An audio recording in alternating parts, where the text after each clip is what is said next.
Welcome to the Living to 100 Club podcast. Here's our host, Dr. Joseph Cassiani. Well, hello to everyone joining us today on our podcast. You're listening to the Living to 100 Club, and I'm your host, Joe Casciani. You'll enjoy this conversation today if you have any interest or know of anyone who has an interest in learning about an innovative approach to learning to play the piano.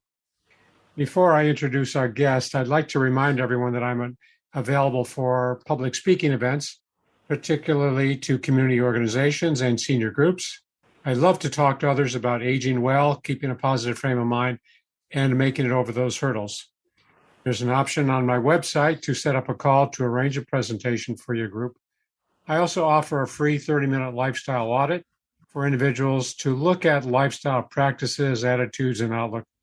This audit gives us an idea if one-on-one counseling with me may help to bounce back from those challenges and setbacks. Set up a call with the button on my website to get started. And one last item of self-promotion, if you're looking for a consultant or trainer on clinical topics like dementia or depression, this is my specialty. So feel free to contact me if there's a need in your organization. Contact options are on my website, again, living200.club. Now, on to our podcast. Our guest today is Declan Cosgrove. He's created an easy-to-use format for people aged 50 to 90 and over that's easily accessible to beginners as well as those suffering from arthritis, eyesight problems, and dyslexia. DecPlay is the name of the program. We'll hear more about that from Declan, but first, a little of his background. Created by classically trained musician and IT entrepreneur Declan Cosgrove, DecPlay has been endorsed by the BBC, as well as Oscar-winning songwriter Glen Hansard, and has attracted students from 72 countries around the globe. Declan decided to develop his idea after hearing years of complaints from friends about how they would love to play the piano but found traditional methods just too hard. Having spent years studying both classical music and alternative methods used by popular musicians such as Sir Paul McCartney and John Lennon, Declan set about creating a method that eliminates the barriers that prevent many people from being able to play the piano. In response to requests from students, additional resources were also created to make the course accessible for people with challenges such as low eyesight and arthritis. Welcome to our program today, Declan. Hi, Joe. Nice to be here. Great. Glad to have you with us. I always love to ask our guests to tell us a little bit about the journey that brought you to where you are today. Yeah, sure. Yeah. I'll try to keep it concise because, it's quite a story. But basically, I started playing piano when I was age 6. And like most children, I just did what I was told to do by my parents. So I was sent off to a piano teacher, and in those days, the only option was a classical tutor. So Sure. At age 6, I didn't know anything about Chopin or Mozart, but probably just wanted to play some of the cartoon themes that might have been on the TV, but that wasn't available. So what you had to do was the examinations, scales, and the classical way. So I'm one of 6 kids, and the other 5 all gave up within a year or so, and I wanted to actually give up. I didn't enjoy it at all, but because all the other 5 had actually given up, and my mum said that that with all the money she'd invested in, it was like somebody had to get something out of it. So I had this deal with my mum that I could stop when I passed grade 7.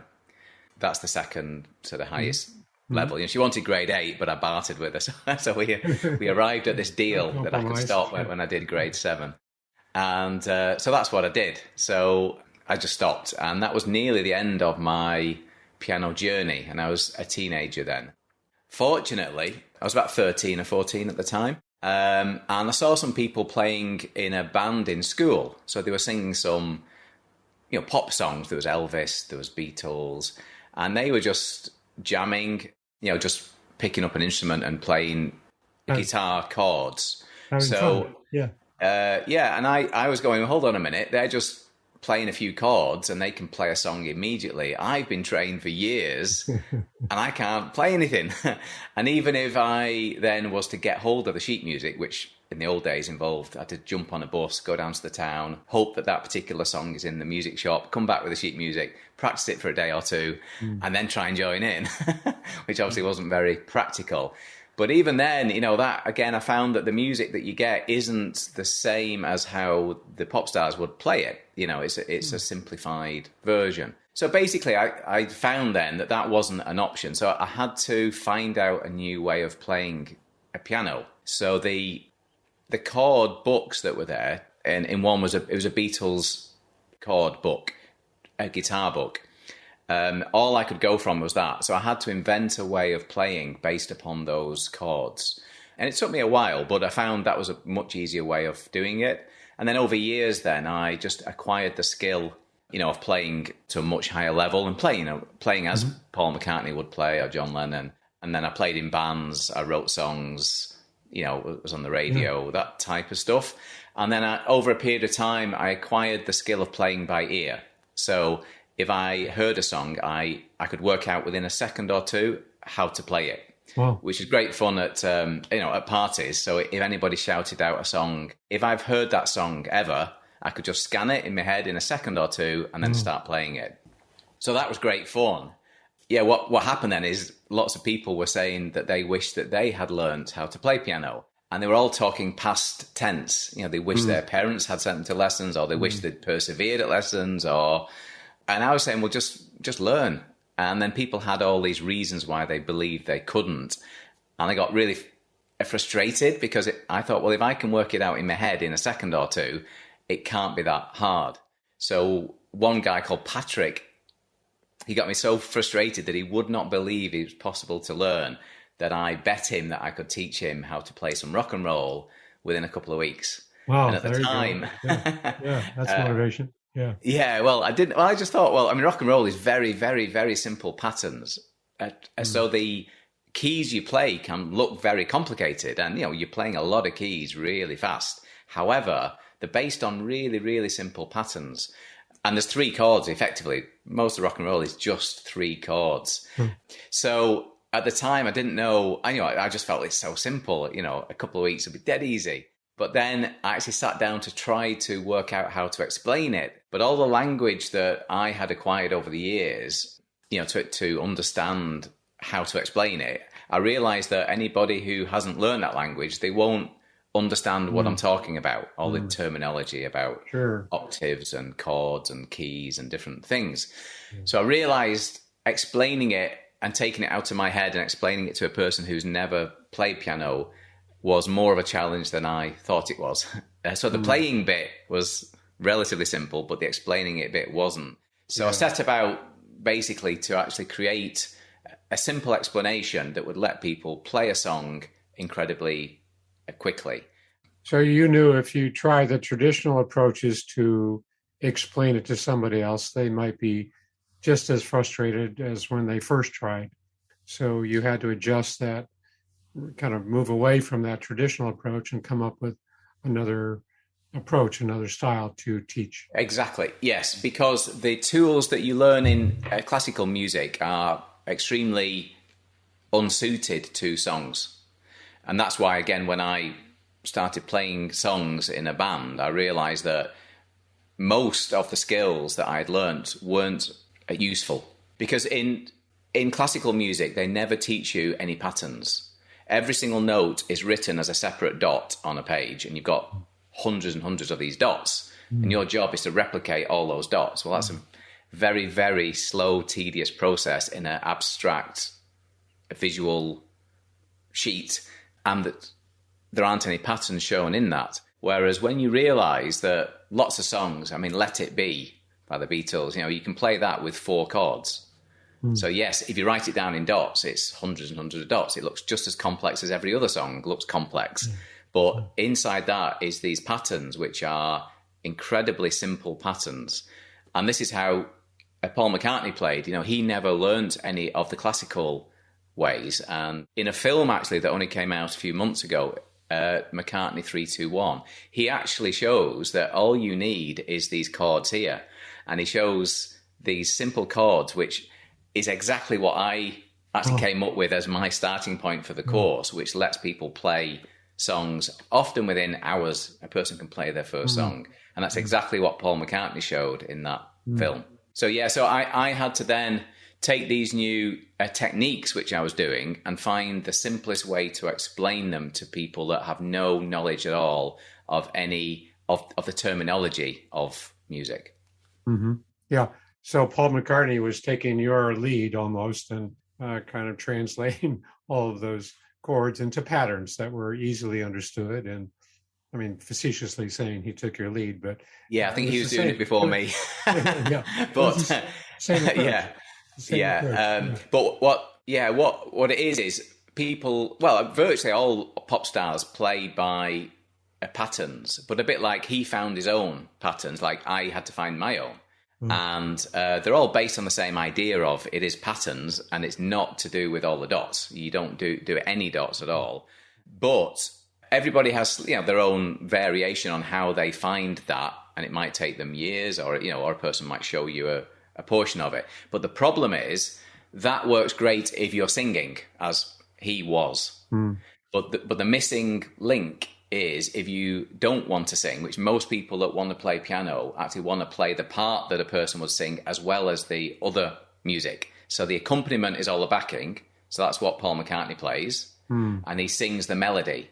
So the missing bit, there's never been a way of writing down the melody other than using the dots.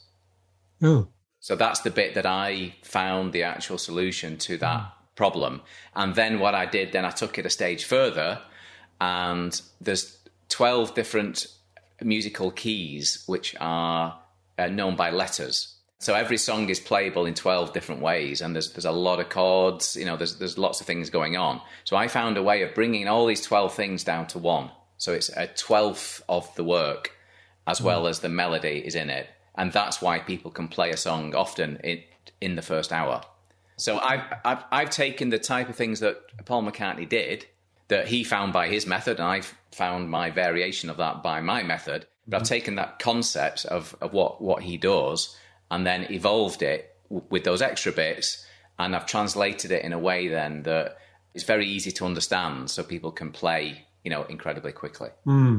So the patterns that you talk about, there are different patterns then. I mean, a collection of notes, you might develop pattern A and somebody else might develop pattern B. Yeah, there's a few patterns. Like there's chords, which are groups of notes in a predefined order of keys. So on the keyboard, there's a distance in between the notes that is preset, and that makes a chord. And there's different types of chord. There's major chords, minor chords. But basically, that's what a chord is. It's normally 3 notes, which is in a preset order. And then a song will choose a few of those chords and will have that as the backing of the song. Now, that's pretty much set that it is those notes, okay? But it's possible to actually play those in various different ways by choosing what area of the keyboard you play those notes. If you double up certain notes, what rhythm you play those notes in. This is what changes it from being a beginner's style through to a professional style. And the difference between a jazz version of that same song and a blues version of the same song is a slight variation to those chords. So styles and playing level from beginner through to advanced, it's the same notes, but you can add in a few extra bits or change the order of the notes.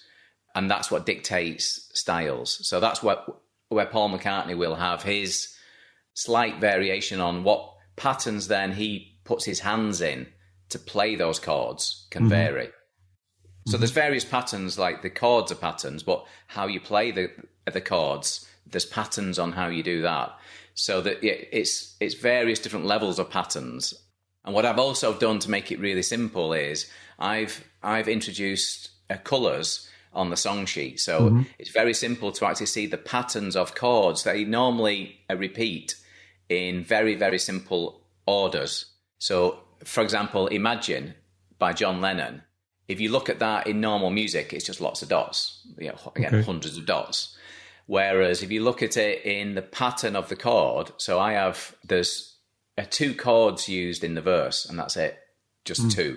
So if you place your hand in a chord shape and you play the first chord and you keep the shape and you move your hand up by 4 notes and you play the second shape, that's the entire music for your left hand for that verse. Now, so I colour those, and it shows that pattern then. So it's green, blue, green, blue, green, blue in vertical lines. So it's very simple to see the pattern of repeating chords, which then makes it easy to actually memorise songs. So there's all these different types of patterns. Sure. And my job then was simply just to take just the ones that are essential to play songs that people love really quickly. So there's lots more stuff which you could learn, and there's lots of theory, and there's lots of stuff that I learned in classical music, most of which I think is a total waste of your focus when there is just a few key bits, a bit like a recipe. If you just get the essential bits and you put them in the right order and you just focus on that,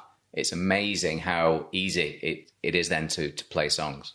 Yeah, kind of like building blocks that you can create variations on those basics.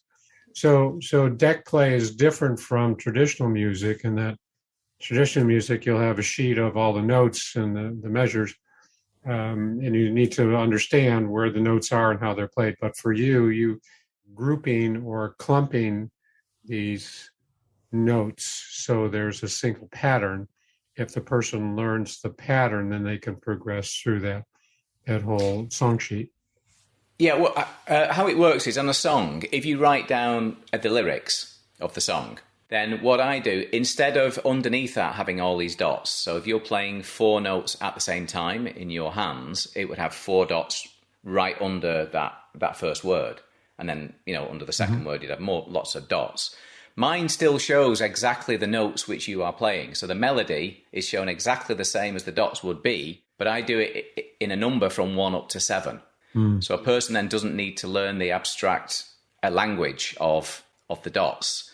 It's a number. So if it's key 1, you press note 1. If it's key 3, it's 2 keys higher than key 1. So a child of 4 could play that melody within 3 minutes or so. Wow. As could a person of any age, which that's why we got people in the 90s can play songs within half an hour. It literally is that simple, and it's the exact same notes which the melody is shown in notation. Now, all the rest of the notes, the notation, which is the dots, shows every single individual note, and they miss the point that if you just draw a big line around all those other notes on that part and call that a chord, so you call that chord 1 or chord 4, it's the same notes, but then if you learn the pattern to put your hand in, you don't have to think of all the individual notes. Just think of the first key that your hand goes on, and your hand has that pattern, and you keep that pattern and just move it up. If it's chord 4, you move it up to 4. If it's chord 3, then you move it down 1. If it's chord 5, you move it 1 up.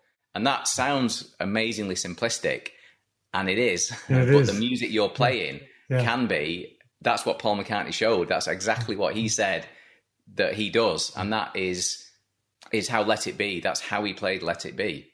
Wow. So yeah, it's the same level of playing as all the dots, but it's a much simpler way of actually reading it and playing it.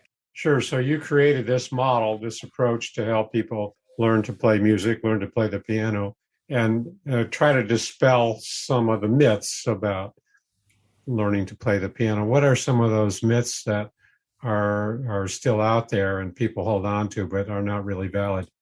Yeah, quite often people think that you have to start playing if you're young, so that you need to start playing as a child or don't bother.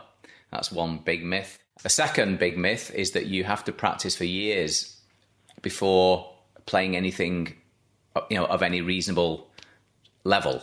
And again, lots of people say, I'm too busy, I don't have time to play for hours a day for years before then being able to play a song.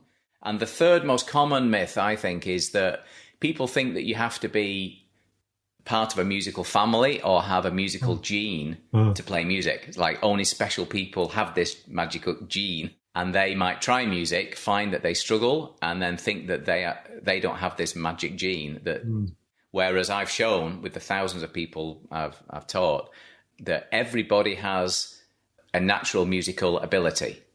And if you use the right tuition type to harness that, and a type which is appropriate for the style of music, then everybody can play.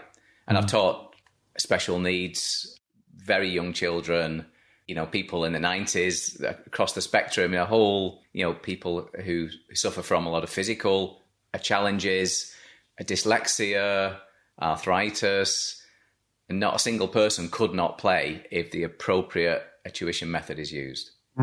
Well, that's encouraging. As I mentioned to you, I'm trying to learn to play the drums, so I don't think I have any musical genes. But after hearing this, maybe I have to dig deeper to find them.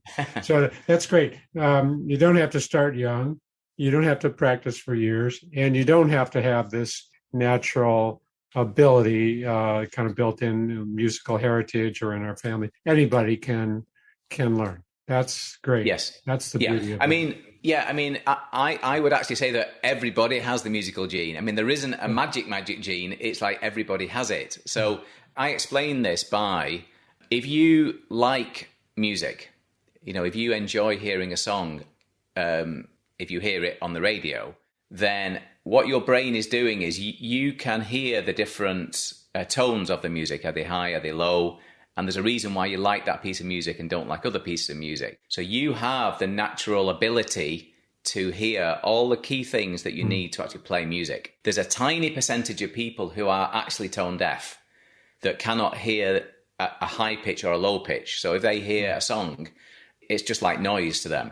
They do not hear it's going high or it's going low. Now, there's a tiny percentage of the population are like that. And, they are actually tone deaf. So yeah, they would really struggle. Now you can still play if you follow, if you follow the instructions, but they would have, an actual more of a challenge. Sure. However, people use the tone deaf phrase just meaning that they're not very good at singing. So people are not tone deaf. Like everybody that says they're tone deaf, I bet virtually none of them are tone deaf.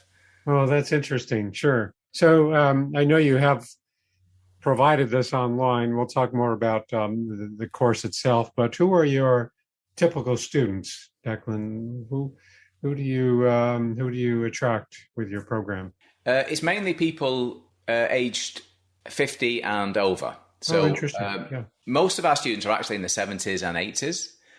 Yeah, we've got thousands of people, that are in that age group. As I say, I have taught all ages from about 3 or 4 upwards. However, I've really focused on the 50 plus age group because I found that they really appreciate it more, and it can be life changing in terms of, I find with kids, they love it and it's great, just as is playing football and whatever, skipping or whatever. It's all lovely and it's all great. So it's not quite sort of changing their life in the same way.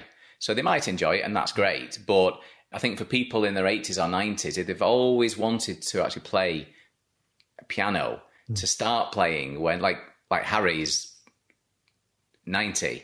Yeah. And he wanted to play as a child and he had a few lessons, but that ended just at about age 13, he had a few lessons and it didn't work out. And that was it. And he always wanted to play, but he just thought that he couldn't. And now, age 90, he played his first song within 30 minutes. Yeah. And spent his entire life, wanting to, but not.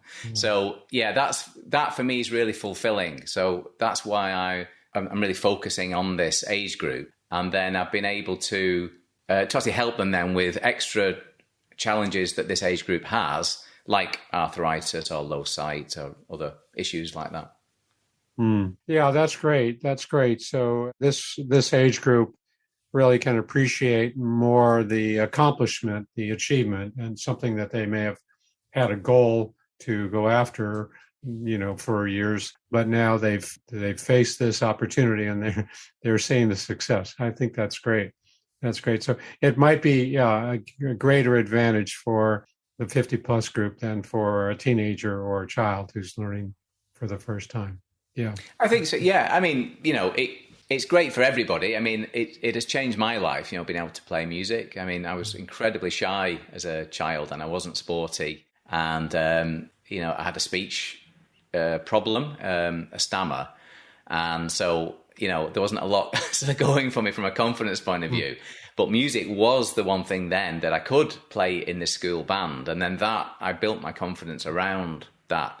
So I think it is amazingly powerful for people of all ages. However, I've just felt, as you say, that there's a lot going on for people if they're young and they're trying lots of things, and that's great. And they absolutely should do that. But I think when people sort of reach the later stages of life, they more know what they really want to do. And if you really have a passion for something and you've waited decades for it, that to me is more life-changing. And again, there's a lot of physical benefits as well, and also mental benefits, which this helps with. So I personally find this really fulfilling. Yeah. Can you share a story or two of like a big success? Can you? Yeah. You mentioned Harry in his 90s. I mean, Harry's a star. He's wonderful. Yeah. So Harry, like I say, started playing within 30 minutes, his first song. So Harry is 90. There's Jean is 92 as well. And Jean had a stroke 2 years earlier, and she used to play piano, and she had the stroke and she couldn't play. And then she went back to actually start again right from scratch, but she couldn't read the dots. So whatever had happened after the stroke, but her brain then couldn't recognize the dots and she couldn't learn. And the teacher gave up on her. And, she was then facing not ever playing again. And she lives by herself. So, that was a big blow not to ever play piano again. And she joined the course. And then again, she was playing within a couple of days. She was playing songs. And now she's like sending me videos of her playing like loads of songs. And she loves hymns and things. And wow. And she actually talks to the other students as well, as, because she is really kind of inspirational that, she's overcome her. You have the group kind of discussions or opportunity for people to share with one another. Yes, yeah, we do calls on Zoom every fortnight, and that's where I answer any questions people send in, and we chat to people. I give tips and I show what's new in the course, and then we go into breakout rooms for people that want to then go and chat to small groups of students. So we have 5 or 6 in each breakout room on Zoom, and people can chat to each other. And we have a Facebook group as well, which is great. There's like hundreds of videos up there. People post them, them playing songs. And it's wonderful to get the encouragement of other people who are sharing that same journey. Of course. Sure. So what type of music does DecPlay teach? It's aimed at songs. So it's songs. Okay. Because it's a pattern-based approach. So it's absolutely perfect for songs. Now, this is songs of any type. It might be Happy Birthday, the Star Spangled Banner, could be Elvis, Beatles, Ed Sheeran, anything like that. It can do certain classical music as well. So Fur Elise, which is Beethoven's probably one of the most famous pieces. The first section of that, again, is really, really simple. It's the same chords, which are Hallelujah, which is Leonard Cohen's Hallelujah. It's the same. But, it's amazing. Like, say, once you start seeing the patterns, you see what's linked. It's a bit like Mozart's Piano Concerto No. 16. The first part of that is chords 1, 4, 5, which is Twist and Shout, which is La Bamba, Wow. So it can do a Moonlight Sonata, Pachelbel's Canon, those kind of simple pattern-based classical music, but it's not aimed at complicated classical. It's not aimed at Chopin or anything like that. It is aimed at playing songs that you love. Yeah, that we can feel success at. We can feel like we can accomplish this after hours or however long. Some take half an hour. Some people might take 2 days. So everybody goes at their own pace. Some might take a week. So again, there's a wide range of people's abilities, especially if people have arthritis or different things. There's no rush. There's no, so everybody takes the course at their own pace, but most people can actually play something meaningful almost straight away.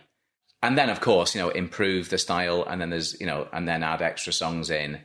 And some students, like examples like Mike's joined when he was 79, and he he had a few lessons as a child, and again, he couldn't read the notation, the dots, and that was it. And so Mike joined us at 79, and again, he was playing songs within a few days, but then he started writing his own songs because he saw the patterns and he go, is that it? Songs are just these patterns. So then he wrote his own songs, and then he started to sing them. So he's now sung songs for our group, and so it's like the journey then can go in any direction that you want, from more songs or playing in public or memorizing songs or just playing to a higher level. Yeah. So let me get back to, I think this is great. You have these success stories. So there's something that occurs after a person can, go after this goal, sit down, learn how to play a song or maybe several songs, and they develop that confidence, that self-efficacy. Gee, I've done something that I've strived at for so many years. And why do you think that happens? Where does this confidence building come from? What is that? Why is that so good for the individual to take this on and an accomplishment? Why do you think this happens, especially with seniors, the 60, 70, 80-year-old? Yeah, I think music is a really powerful force. I mean, it can block out all the stresses and strains of life, and it really connects to our inner soul and is relaxing and uplifting. And I think this then helps us to express ourselves or our feelings through the music. So it's like a bit like a feel-good drug that has no side effects. So this, I think, helps the confidence. So when you feel good and you are expressing yourself, especially then if you can see yourself making progress in an area that you never thought was possible, then that makes you feel good. But you also think, wow, I can do something I never thought I could. So this is all, it builds the confidence. Yeah. And I think as well, it's a social thing. So, some people choose just to play for themselves, and that's totally fine. But a lot of people find it can give amazing joy to other people, playing for the family or friends. And again, with lots of stories of people playing to the grandchildren, and then they take it up. And it's so simple that, they can often play a tune, if it's Silent Night or something, or Happy Birthday, within an hour or two, the grandchild is playing the tune. Wow. So it's a very social and fun activity. Again, it's been shown to help with the brain function as well, and to offset the challenges, dementia and things like that. There's lots of research that shows it can actually help in those sort of areas as well. Yeah, I could see that cognitive stimulation, learning something new, and it guards against that inactivity and, mental slowing that can occur. So what type of keyboard is needed to get started? What do you recommend? Yeah, any electronic one is ideal, because they're a lot more practical than a full piano. So there's keyboards, generally any keyboard that has maybe 61 keys. It is possible to learn on a smaller keyboard, but normally 61 keys, they're usually available for under $200. There's some good keyboards. Yamaha, Roland are great makes. I do have a blog on the website that goes in depth about the different ones, and it's got links to them. But they're reasonably cost effective. Okay. Yeah, I want to be sure to get to the website and the Facebook page before we close. But you have a free lesson for beginners. How does somebody take advantage of this? Yeah, if you just go to the website, which is DecPlay.com. So that's DecPlay, DecPlay.com. And then there's a link there at the top right, and we'll send them the link onto the free video lesson. Okay. So just go to the website and they'll see the link, the button there, get more information. So people can sign up for the course. You have a tuition fee. And what else comes with you mentioned the Zoom group, in addition to the lessons, what else does That's right, yeah. So there's the Zoom group calls and the breakout rooms. There's the Facebook group as well. A support from myself and the team. So that's email support for any questions people have, and also updates on the course lessons and song sheets, which are added to every week. Wow, Okay. Have you heard of any instances where your students have gone on to perform live events? Oh, yeah. We've got many, many of those. Yeah, we have Pam joined us. She was 59 when she joined us. Yeah. And she wouldn't play in front of anybody, her husband or, like she wouldn't play in front of anybody at all. Now, Pam has played a grand piano in a hotel foyer. Oh, wow. And it's on video. And she's actually written some songs as well. So she's another student that has written songs and been played on the radio. So, yeah, she's amazing. What a transformation. So in order to do this, do they need to look at a screen while they're playing, or will they eventually just memorize the song without watching the patterns on a screen? There's a choice. So they can look at the screen either on an iPad or a computer screen, or print off the song sheets. So they can print off a paper version. Oh. Now, again, quite a few people, because it's so simple, they can memorize it very quickly. So they start off by reading the instruction, either on a screen or on paper. And then, like I say, quite often they can memorize that fairly easily. That's great. Well, kudos to Pam for taking this further. That's great. I love that. Yeah. So what would you hope our listeners take away from today's conversation, Declan? What would you want them to take away? Just that playing piano is easy. So if you have a passion for piano, I would recommend that you give it a try. So whether it is just by looking online, go and get some YouTube, examples, whether you find a local teacher, if you take advantage of My Free Lesson, whatever way you do it, I would encourage you to just to start if you have a passion for piano, because it really is very, very easy. Very easy. That's good. That's the best message of all. Playing piano can be easy. Yeah. And you have a system now to help people really move through that and accomplishment. So gold stars to you. Thanks. That's great. Yeah.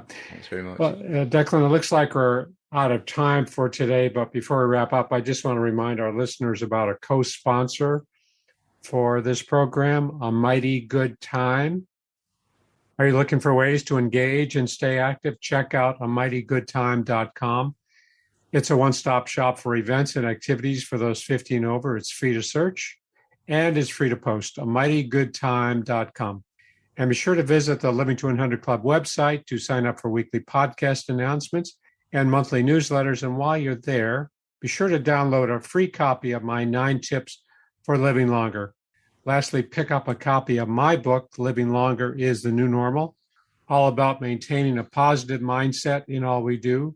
It's on Amazon as an ebook or hard copy. We've been talking today with Declan Cosgrove. Declan, for those who might want to contact you, what's the best way to do that? Through the website again. Through the website? DecPlay.com, okay. Which is DecPlay, DecPlay.com. DecPlay.com. And when the visitors are there, they can see the other opportunities to sign up for the course, take the free course.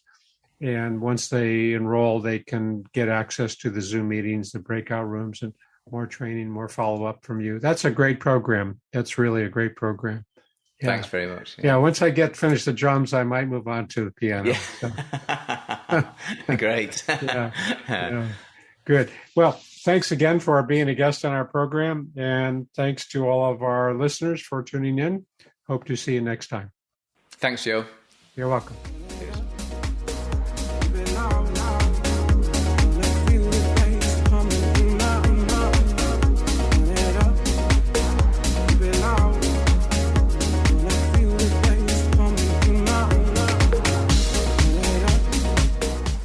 Hey everybody, Jared Sebesti here, host of Retire Repurposed. This podcast is dedicated to help people transition into fulfilling and purposeful retirements. Retirement is a big life change. In fact, the 2 most dangerous years of a person's life are the year they were born and the year they retire. Few people can just flip the switch from working a career 30 or 40 plus years, retiring on Friday without methodical steps to living what we call a repurposed retirement. To listen now, search Retire Repurposed on your favorite podcast platform, Senior Resource, or Life Audio.